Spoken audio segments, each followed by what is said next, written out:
drops off, of course, because you have many more small vessels. And the pressure, of course, drops off as you go down to the capillaries. So these models make sense, and we may see differences we should see differences in pulmonary hypertension. This is just some more quantitative parameters that I didn't show this morning. You can also plot the log of the length of the segments versus the log of the diameter of the segments. And even though the data is noisy, when you fit it, you can again see that there's this distinct difference between these two species in the slope of that relationship. I'm just trying to give you an idea of, what quantitative parameters we're looking at.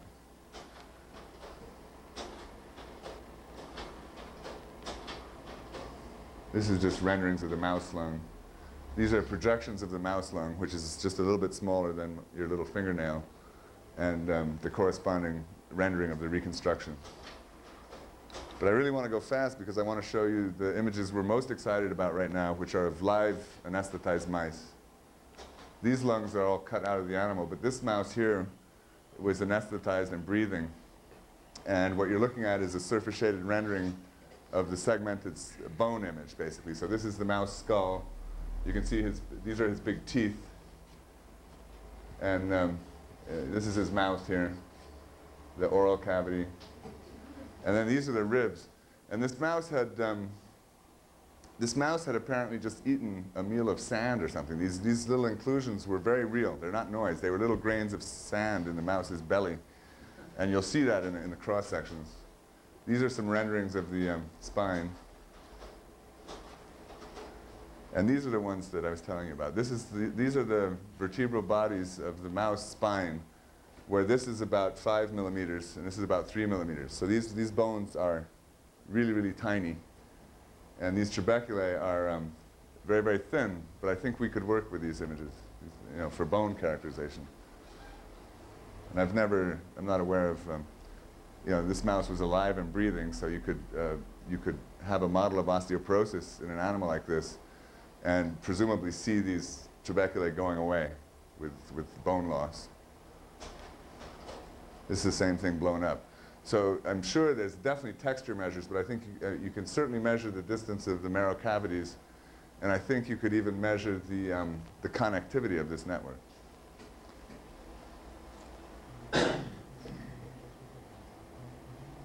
Yeah, well, one is in. So these are just gray level cross-sectional images through the mouse. Here you can see these grains of sand that he ate. This would be bowel gas.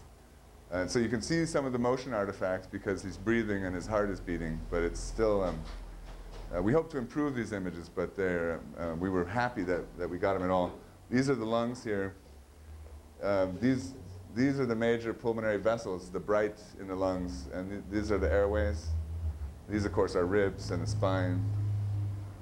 So even though he's breathing, it doesn't, you can still see these lung borders fairly clearly. The dynamic range is not very good here. It's nowhere near as good as clinical CT, but that's because of the image intensifier detector. These are a little bit higher up in the lungs where, again, you can see the airways and the larger vessels. And these are smaller airways. You might not be able to see them, but they're there.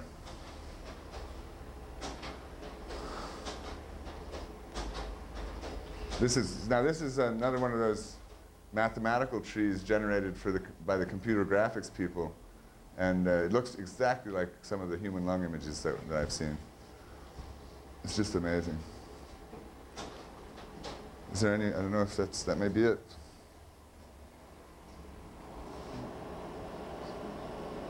Yeah. So that concludes our class.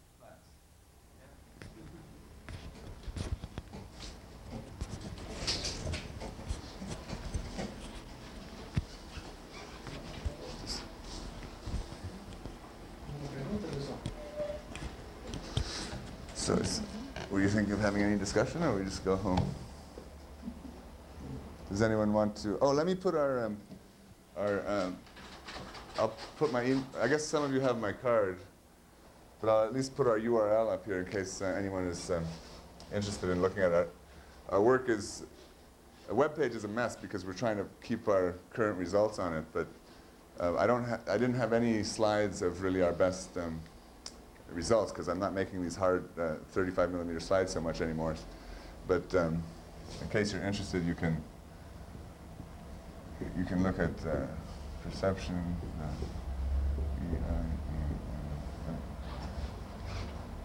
This is for bioengineering, BIEN dot Marquette University.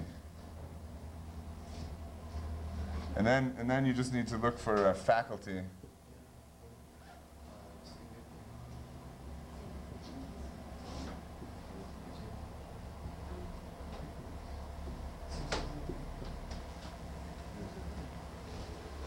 I'm sure of it. I'm sure of it up through this point. So if you get to this page, then you can just click from there. I don't know about these forward slashes and this tilde. I think you might be able to type that in, but you can definitely type this much of it, I'm sure of. And then you can just click on faculty and click on research projects.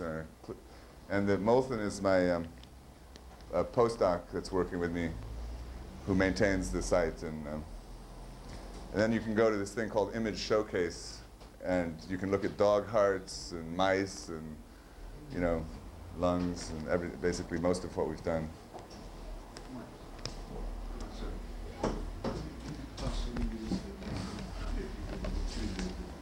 Where's your email address?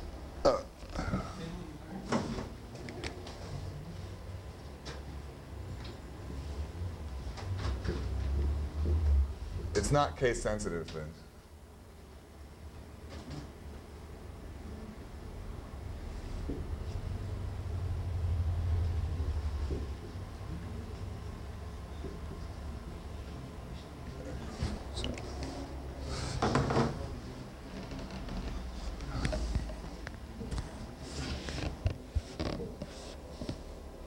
If you had a synchrotron source available, okay, how the results would be, what do you expect?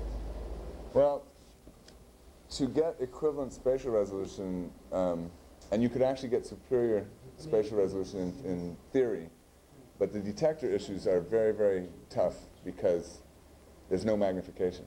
Okay, so your resolution is always going to be limited by your detector pixel size. But on the plus side, so ironically, the spatial resolution thing is almost more challenging on the synchrotron than in the lab.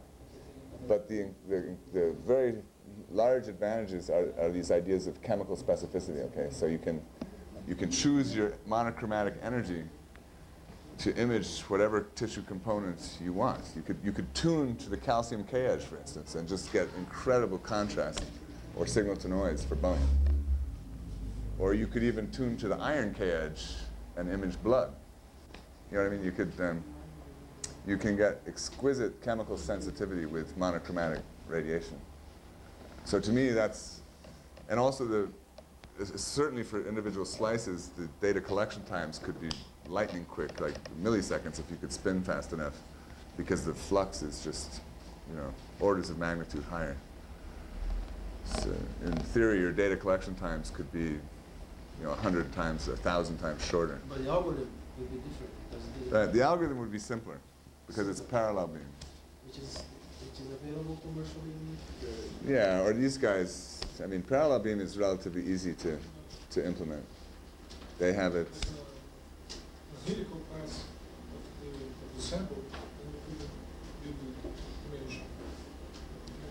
I think for synchrotron geometry, you have easily the expertise between these groups and Ricardo's group. Cone beam is a little bit, it's quite a bit more difficult, but you've also done that, right? So. There is any difference in the quality of the image from the cone beam and the helical image? How could you say? I think you mean like the if we did cone beam helical or the helical that they're doing in the clinic. Using both methods to see a single sample. Yeah, I haven't. Compared methods. I haven't done it, but a friend of mine at this bioimaging research company did it. And I don't know exactly in terms of the real data what the answer is. I mean, the textbook answer would be that the helical is going to be slightly degraded, you know, relative to the non-helical because of this interpolation step. So that would be the textbook answer. You know, some radiologists say that they can see the degradation of clinical helical CT relative to what we call step and shoot, but it's very slight, and you know, I think that the gain in data collection speed, you know, for long objects, and the improvement that you get, because it's kind of like, you know, it's this completeness condition business, right? If we did cone beam helical, we'd have a complete data set. So I think that you should get an improvement, actually, relative to just taking a single circle.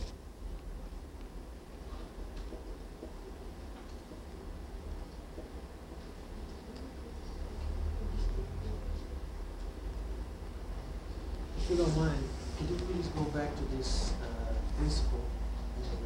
Oh, yeah. I think it's something important to try to understand. Okay.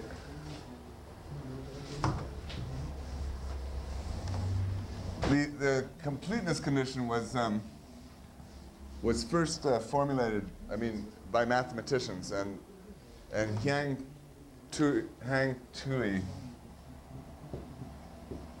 I don't know about his first name. It's definitely H, and his last name looks like Thai or something, but it's pronounced Tui. And this is a kind of a friend of mine at Picker. He's a brilliant guy. And in 1981 or 83, he published this incredible paper about the three-dimensional inverse X-ray transform. And the completeness condition says that there cannot be any plane through intersecting your object that does not intersect the source orbit. Otherwise, your data is incomplete. So if you think about, you want to reconstruct an object that either is a sphere or is contained in a sphere. This is your reconstruction space. And you think about, for instance, just the single circle that we get when we just rotate the specimen once. So, you know, I'm not a very good artist, but so, you know, this source, what you're drawing here is the, some people call the orbit, and it's more properly called the source trajectory because it can be any 3D curve, and to me an orbit sounds like a circle. So it should, an arbitrary one should be called the source, sorry. That's the source. It's the curve in space. If it's a spiral, it's this, you know. The source. Right. You think about your source traveling along this curve and your detector always being opposite it, but you only draw the source curve. Okay. So this is what you get for a single circle. And there's all kinds of planes, specifically the horizontal planes, that you can draw through your specimen that don't intersect this circle because they're parallel to it, right? So this is incomplete data, and it gives rise to the z-dimensional blurring that you see in Feldkamp reconstruction, especially for large cone angles. It's not so bad for small angles like I use, but it's there. But now, so you think, what else can you do in the lab to move your source so that you won't have any such planes anymore? The easiest thing you can do is translate. So you would rotate your specimen around, and then you would translate up and down without rotating. And now, if you make that line just long enough, there's no more planes that you can draw or think about, you know, through this sphere that don't intersect either this or both. So now this is mathematically a complete data set, and this happens to be the easiest trajectory. Marking is the source is fixed. Right. So you always have to move the specimen. But this is easy to do, to move your specimen. There is the problem that I showed a slide of yesterday where if you have your source and your detector, and you project your specimen so it fills the detector for your main circle, and then you start translating this thing up and down like this to get that line. The problem is that you really need to, if you keep your source here, you'd like to to move your detector so that you still, detect the whole object. So this is technically tough. We can't move our detector up and down, and we also can't move our source up and down. So what happens in our case is that the object gradually, the image gradually moves off the detector, and we lose it. But through the brilliance of Huey Hu, he was able to just process that data, and you process it in a different way, and I can refer you to his paper. The equations are in there. They're very complex. But you basically reconstruct the object just as you would normally from your circle. And then you do a slightly different processing of this data, and you do another reconstruction. This is a concept. You do another reconstruction, which is a correction to the circular one, and you add them together. So you just process this, back project it correctly towards the source, and then add it to your other one. Since you are translating your sample in the z-axis, Yeah. why don't you take a single slice and then put them top on top, Python, put them, and then make a 3D matrix of your data? Well, but here you're translating without rotating, right? We're not rotating anymore. We're just translating. Is that what you mean? No, since you have to translate your sample in Right, z-axis, right. okay, Mhm. then you could take many slices from your sample. You can't get a slice from this because, unless I'm misunderstanding, this data is not enough to reconstruct the object by itself. You'd have to circle, yeah. This data just supplements or augments the reconstruction from the circular path. If you looked at if after processing your data you looked at the reconstruction from this, it wouldn't look like the object at all. It's mainly it contains lots of negative numbers, because remember, those objects that were thin plate-like objects, if this is the midplane, and you have these thin plate-like objects, so this is your object, the image of this thing is, this is dense, and it gets imaged like this if it's far away from the midplane. And so it's less dense and it's blurred out, whereas this one here reconstructs better. This one you preserve your densities more.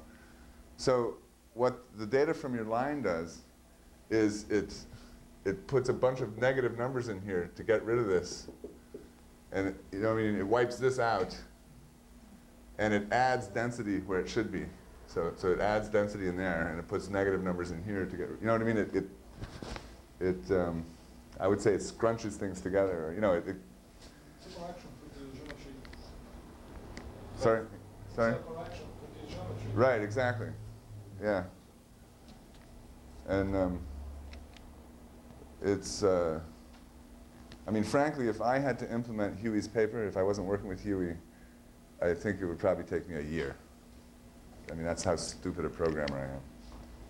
And I can tell you a lot of other people that it would take a year. And there's only about probably, less than, I could only name you 3 or 4 people in the world, but I don't know everyone in the world. I'm sure there's maybe 100, but this is very difficult to implement.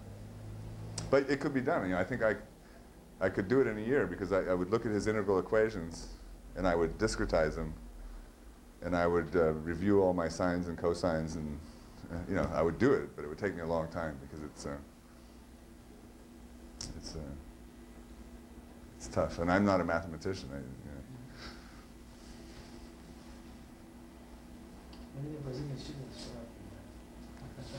I think you could do it. It's just, I was very lucky at Washington in Seattle to work with this guy, Paul Cho, because he's one of these brilliant programmers, and he helped me a lot. He's in radiation oncology, and he's interested in cone beam reconstruction for radiation therapy planning. because they put the patient on the simulator, which is basically a fluoroscopy system, and they want to do they don't get the kind of quality that you get from clinical CT, but you get good enough quality in some cases to plan your three-dimensional therapy without doing the extra cost and hassle to the patient of taking them to the CT scanner. So while you're simulating the therapy on the simulator, you can just collect the data, for cone beam CT. And so Paul helped me a lot. We kind of shared code, and some of the hardest parts of the Feldkamp stuff, are thanks to him. And it doesn't look very long. I mean, if you look at the code in old-fashioned C, it's about, including all the pre-processing and Feldkamp, it's definitely less than 30 pages. It might be 20 pages of code. Of course, now we're porting it over to the Pentiums, and in Windows environment, that becomes about 500 pages, but that's because it takes 3 pages just to open up a scroll bar.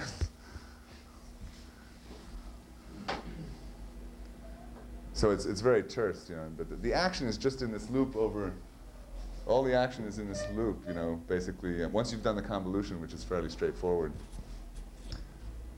all the action is in correctly back projecting.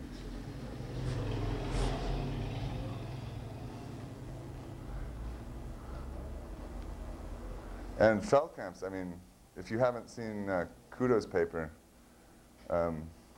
Feldkamp's equations are pretty easy to discretize. And you can read it in Kudo's paper and many other papers.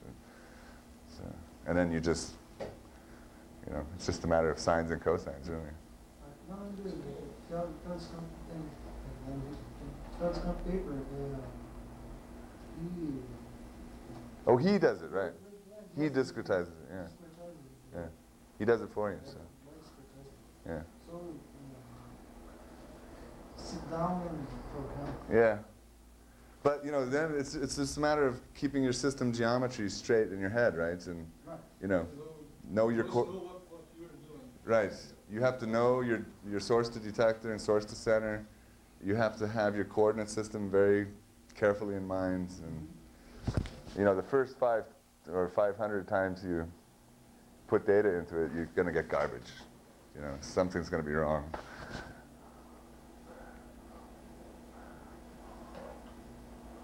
That's the general rule in imaging, I find, is that the first time through every time, and often the first 10, 20, 30 times, there's 2 possible results that you'll see on your screen.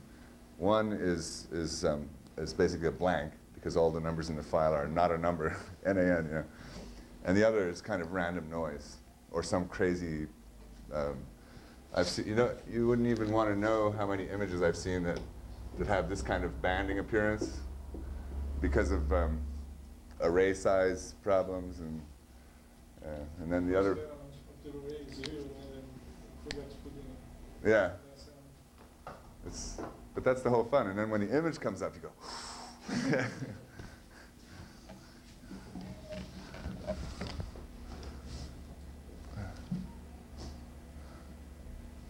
How many labs in the United States are working micro thermometer? Including companies, or there's Aracor, which you know about, right? Company? Yeah, it stands for Applied Research, and I don't know what the rest of it is. And then there's Bioimaging Research, which is a company outside of Chicago that's doing some. And then there's this Scientific Measurement Systems in Austin, Texas. So those are the 3 companies that I know. They are developing. Yeah, they'll build you a custom. They're not marketing. No, they don't have any production product, but there are installations that the cost, like the one I was working on at NASA was a typical one, and it was about $2 million. And Boeing has one, GE has several, some of which they built themselves for micro CT of turbine blades and jet engines. But they tend to be prototype, one of a kind. If they're high throughput, they're very expensive. This is why, like GEs are also on the order of $2 to $3 million. But then in terms of universities, the best person I know is Eric Rittman at the Mayo Clinic. he has a micro CT machine that's totally the opposite of what I do, and we argue all the time about which is better, because I use this geometry where you put a small sample close to the source and a large detector far away.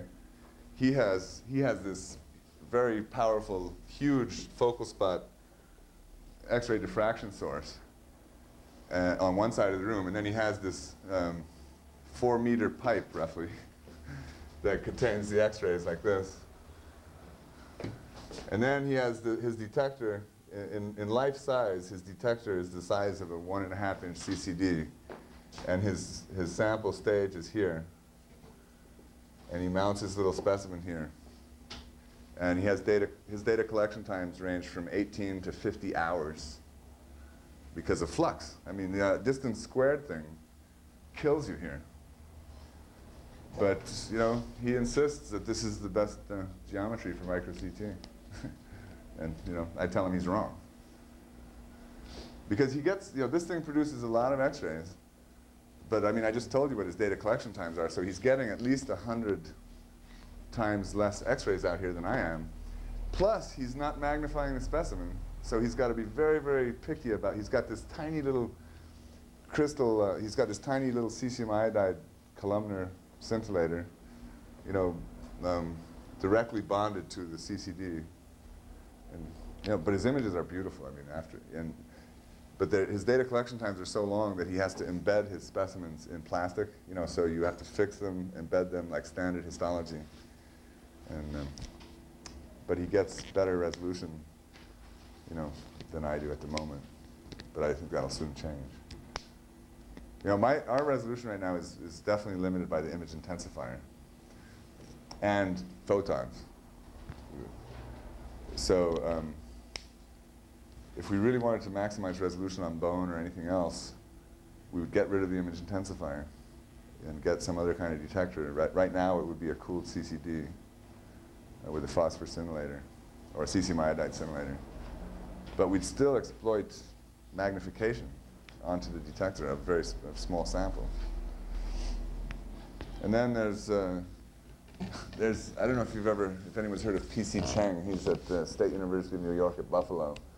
And he's been claiming to do micro CT for about 15 years, and he's never made an image. And he's quite famous.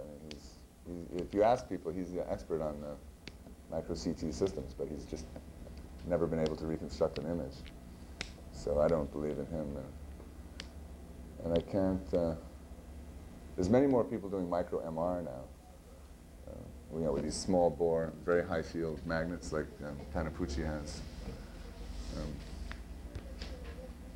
And then in Europe, there's much more activity. There's that Swiss group, and they have a company that sells, you can buy a micro CT for about $80,000 to $130,000, depending on how much software you get. If you get very little software, you can get it for $80,000. It's a little 19-inch cube box. And it's on slice by slice. It's not combed in. But it's optimized for these little 10-millimeter bone cubes, and he's sold quite a few of them to the pharmaceutical companies, and for these osteoporosis drugs, testing in rats and sheep models. It is limited to 1 centimeter cube? Yeah. That's all? I think, well, maybe slightly bigger, but not more than 2 centimeters. Because he's got a very weak X-ray source, for one thing. It's a very cheap X-ray source. This fine focus source costs $120,000.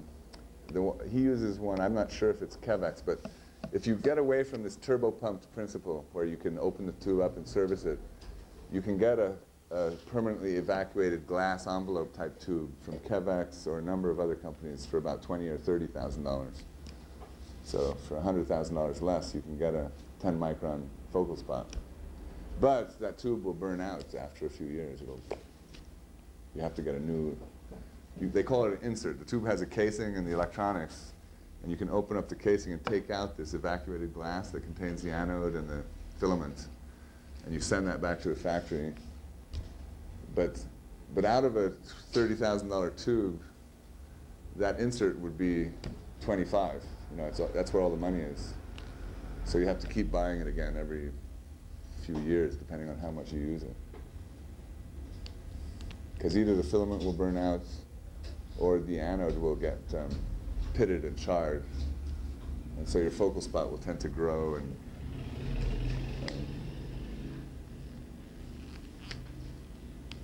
Okay. So I think you are done. well, thank you all for coming. I hope, Mark, I don't know what Marcus assigned you, but I hope he doesn't beat on you too hard in the way of a test. What's easy test? I certainly enjoyed your participation and hope you got something out of it.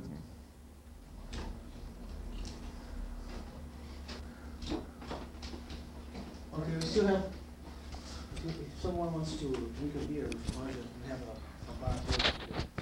That, okay. Okay. Sounds good to me. All right.